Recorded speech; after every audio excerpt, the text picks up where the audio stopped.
What's going on, everyone? So today's video I'm going to be kind of going through when you should use your four-wheel drive system, whether it's on your truck or SUV or smaller vehicle, if it is equipped with four-wheel drive and not all-wheel drive, because all-wheel drive is much different. Well, it is different than four-wheel drive. Main difference being you don't shift from two-wheel to four-wheel or four high, four low. All-wheel drive, it's all four wheels are spinning all the time, and you don't have low gears, you just always have high gears. With four-wheel drive, you have either a shift knob or a lever that's on the floorboard to go from two-wheel to four-wheel high and four low to get those off-roading, the lower gears to really help you off-road or if you're in a very sticky situation. But before I get really into when you want to use your four-wheel drive, let me just mention, if you're already cringing right now going, I already know how to use my four-wheel drive, why are you even discussing this? Well then, for you, I would suggest clicking off this video. But if you are new to the whole four-wheel drive game, let me talk about it a little bit and when you're going to want to use your four-wheel drive, or at least when I tend to use my four-wheel drive, because others could be different. Let's hop into the cab. And I got my four-wheel drive selection knob right here. Now, like I mentioned a little bit ago, sometimes there'll be a lever on the floor, and to be able to shift into four-wheel drive, if it's electronic shift, all you gotta do is shift it to 4H. It'll tell you shift in progress, and now it's in four-wheel high. Now, if it's the lever on the floor, you're gonna put it in neutral first, and then move the lever, which is connected to the transfer case directly, and then you'll be able to put it into four high or four low. Now, to be able to put it into four low with electronic shift, you still have to be in neutral, 4x4 shift in progress, shift delayed, pull forward, and if you heard that clunk noise, that was the transfer case shifting into the lower gear. Now we're in four low. However, as you can tell, it's a bright sunny day. Pavement's dry. Nothing's wet. No, I'm not even in any mud or water. Right now would be a horrible time to start driving around in four low. So going forward is not an issue, but watch what happens when I start turning.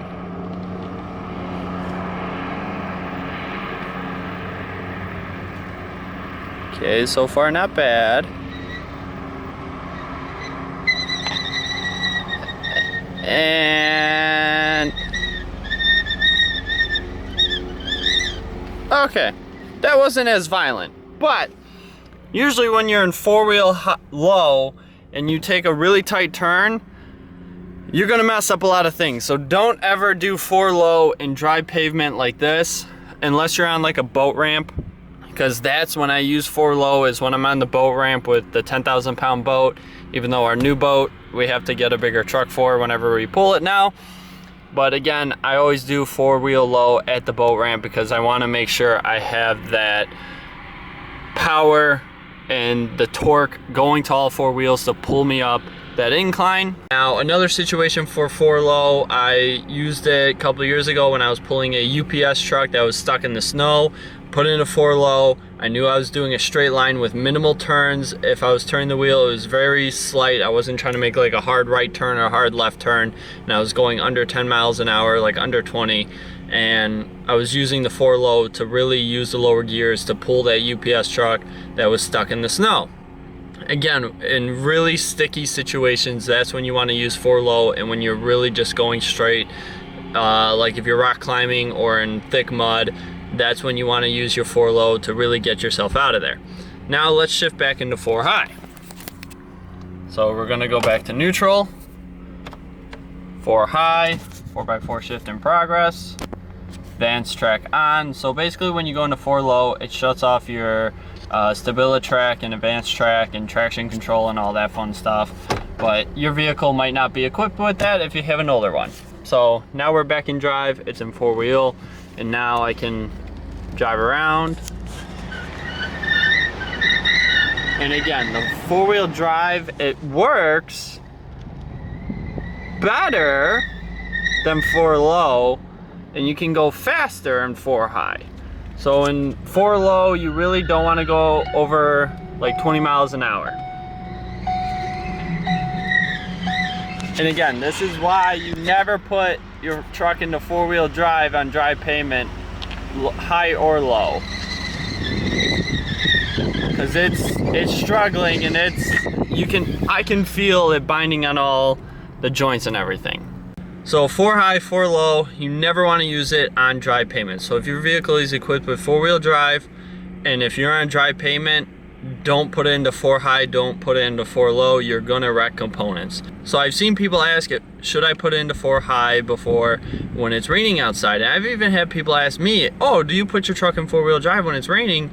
And I say no, because even when it's raining heavily, though, there's still not enough rain to break that friction between the tires and the pavement when I'm taking sharp right turns or sharp left turns, basically just your normal driving, to counteract that friction, so there's not a lot of wear on the components. It has to be a really sloppy situation for you to put the truck into 4 high. For me, I'm comfortable driving a rear-wheel drive vehicle, whether it's rain, snow, gravel, dirt, mud. I've driven my vehicles, well, my old truck and this one, I've driven it in 2-wheel drive and very bad conditions, and I've been able to manage. And there's others out there that strictly only have rear-wheel drive vehicles, not even 4-wheel drive equipped, and they're able to make it through those situations because they have proper tires, they know how to drive their vehicle properly, honestly. Because parking lots like this, when it's snow covered, guess who's out here doing donuts and playing with their truck? Because I want to know how it's going to react in the snow if I'm going to be on a main road.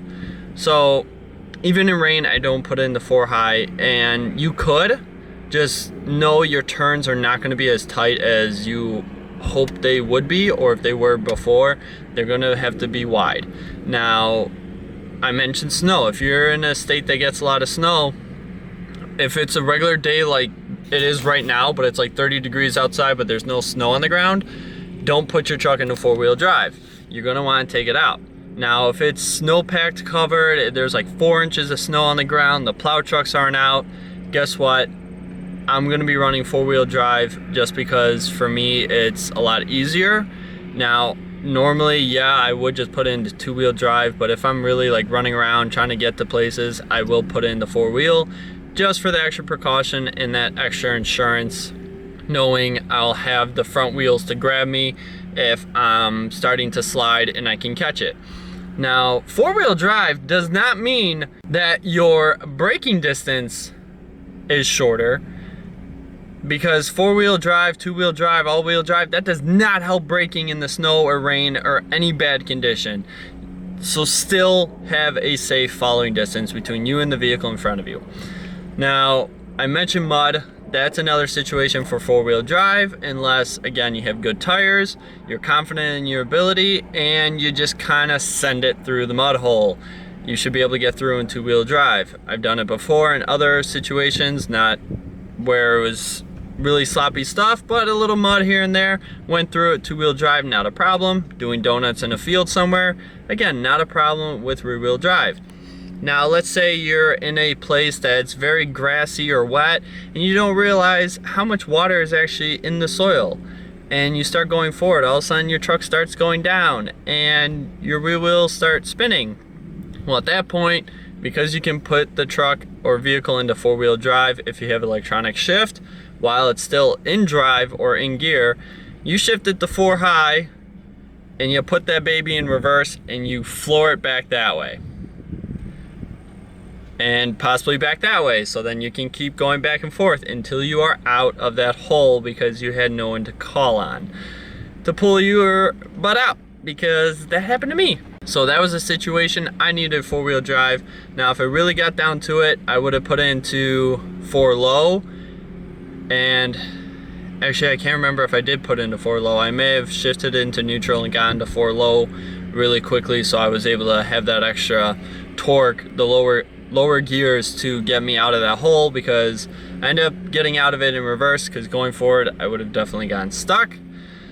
Put my foot to the floor, but I was actually feathering the throttle, so I was going in, going out, going in, going out, feathering the throttle to keep it power through it to get myself out. And if you guys haven't seen that video, I'll link it up above, because, well, my truck got covered in mud. I'm talking roof to front bumper to hitch to inside tailgate, everything was covered in mud.